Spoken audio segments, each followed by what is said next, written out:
Donc, Non, faut parler ici. Ah, bah non, bah, j'avais voilà. autre Donc, pendant des siècles et des siècles, on n'a pas entendu parler de ce morceau, bien sûr.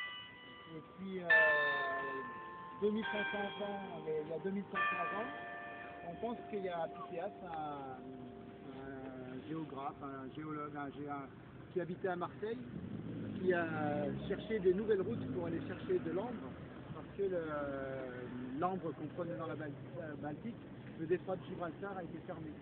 Donc du coup, il a tracé des routes vers le nord et il est passé vers cette île. Quand il est arrivé vers cette île, il a décrit du feu, de la glace, une mer complètement presque solide. Et donc il est vite rentré chez lui. Il a décrit ça et à ce moment-là, on pensait que dans le nord était Tulé, le paradis. Donc quand il a décrit des gerbes de feu et de la glace partout, personne ne l'a cru et on n'a plus du tout entendu parler de ce morceau pendant très très longtemps. Donc il faut attendre après 800 ans après Jésus-Christ pour revenir par ici. C'est l'époque des Vikings et puis l'époque aussi des moines irlandais qui voyagent sur leur bateau comme ça un petit peu au hasard. Ils appellent ça la main de Dieu et hop.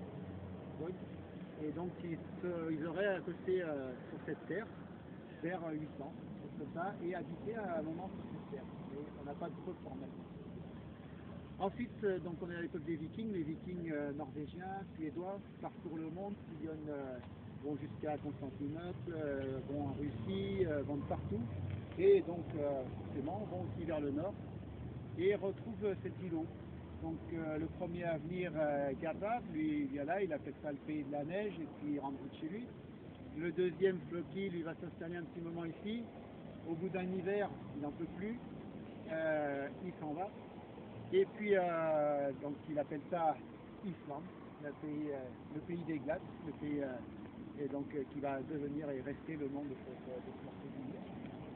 Et arrive Ingolfur Arnason, on verra ça, qui lui, vers l'an 870, va vraiment s'installer.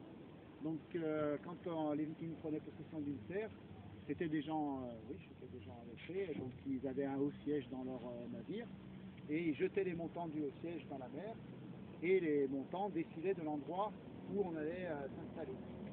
Donc il a jeté ces montants, et puis les montants, bien sûr, ont vite disparu. Donc il a accosté sur la côte sud, on verra ça donc, au cours du séjour où il a accosté. Et puis il avait des esclaves, puisque c'était des gens riches, c'était des anciens roitelets de Norvège, qui fuyaient en fait l'unification de la Norvège par un des roitelets, et passaient par l'Irlande pour prendre des esclaves. Donc il a fait, avec ces esclaves, il a fait rechercher ces montants, et ces montants, on les a retrouvés au bout de 3 ans, échoués dans cette baie. Donc il s'est installé ici, il a pris cette baie, la baie des Fumées, donc comme j'ai dit à une partie du groupe. Ça correspondait un peu quand on est arrivé depuis l'aéroport, là on a vu un peu de brume. Donc la baie des Fumées, Reykjavik, la baie, Reykjavik, la fumée. Et c'est ainsi que c'est en Reykjavik. Voilà. Donc ensuite, les Vikings s'installent ici, ce sont en 50 ans. Ils colonisent tout ce qui est possible en Islande. Il y a environ 400 familles qui s'installent en Islande, donc délimitent leur terre. Et en 930, pour gouverner tout ça, ils décident de fonder un parlement et de mettre en place les lois de la nouvelle terre.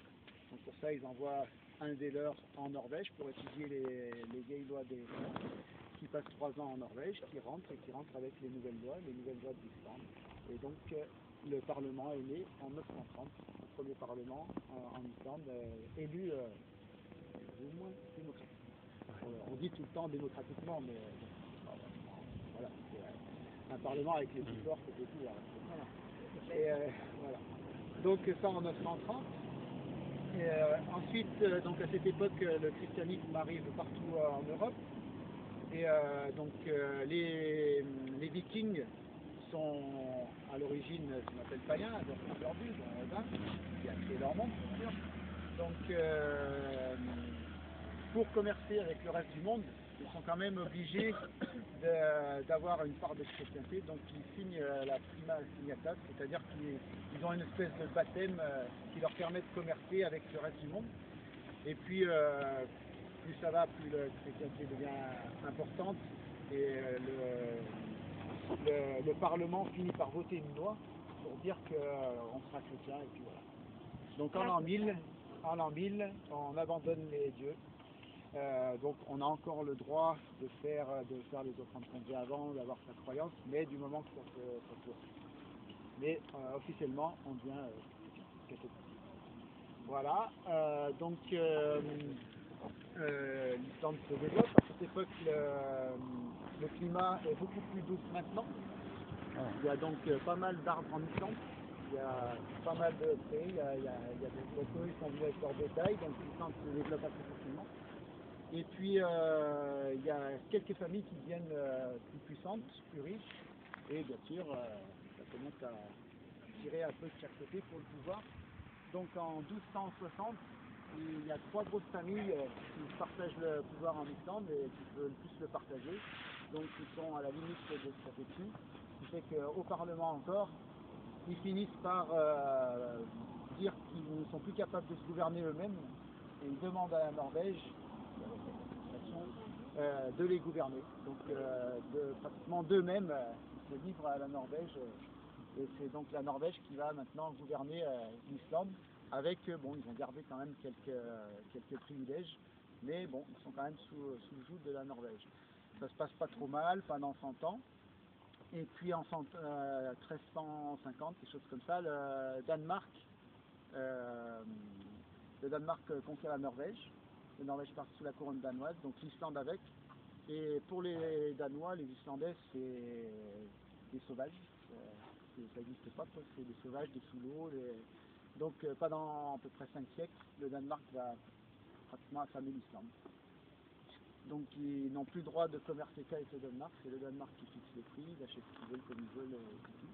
Donc pendant 5 siècles, la vie va être très très difficile, il y a de grosses éruptions qui entraînent des famines, il y a la peste qui vient, donc l'Islande va passer vraiment 5 siècles, ils appellent ça la longue nuit. 5 siècles difficiles, avec ce blocage du commerce qui les empêche de se développer. Et puis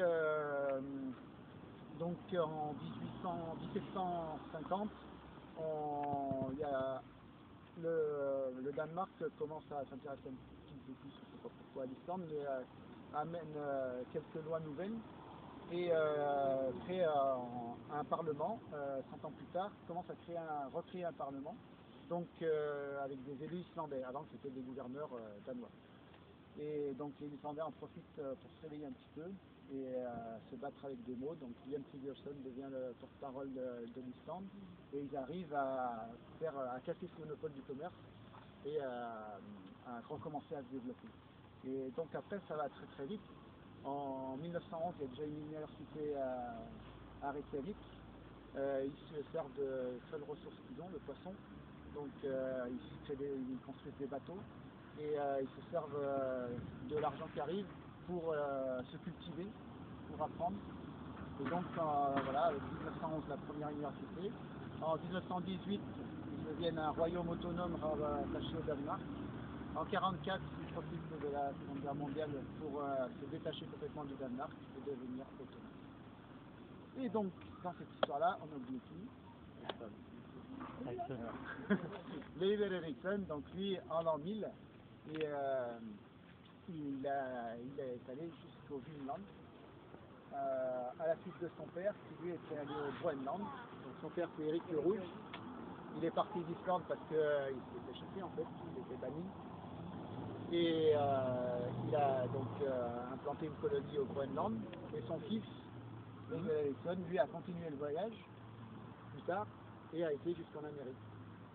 Donc ça, 500 ans avant Christophe Colomb. Donc là, pour les 1000 ans de la découverte de l'Amérique, les États-Unis ont offert la statue de Leif Erikson à l'Islande.